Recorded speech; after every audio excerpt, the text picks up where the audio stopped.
নমস্কার বন্ধুরা, আজকে আমরা দেখব বিটরুট ভাজা। তার জন্য মা এখন কদুকস করে বিটরুটটাকে ঘষছে। কালো জিরে দিলাম,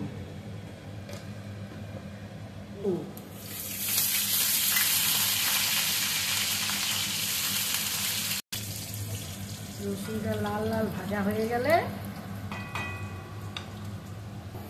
তারপরে বিটরুট, এই দেখতে পেয়েছেন বিটরুট ঢেলে দেব, জল দিয়ে একদম পুরো ঢেলে দিয়েছি। বিটরুট ভাজা যাদের রক্ত কম আছে, যাদের মানে শরীরে নিউট্রিশনস চাই, হলুদ দিলাম, বলতে গেলে সপ্তাহে 2 দিন মিনিমাম বিটরুট খাওয়া উচিত। বাস, আর কোনো মশলা নেই।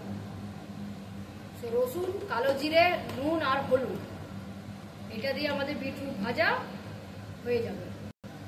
সত্যি বলতে গেলে বিটরুটের সবজি না খেয়ে যদি ভাজাটা খাওয়া হয় তো অবভিয়াসলি একটা আলাদা রকম টেস্টও পাওয়া যায়, নিউট্রিশনটাও পাবেন, কোনো মশলাও থাকবে না।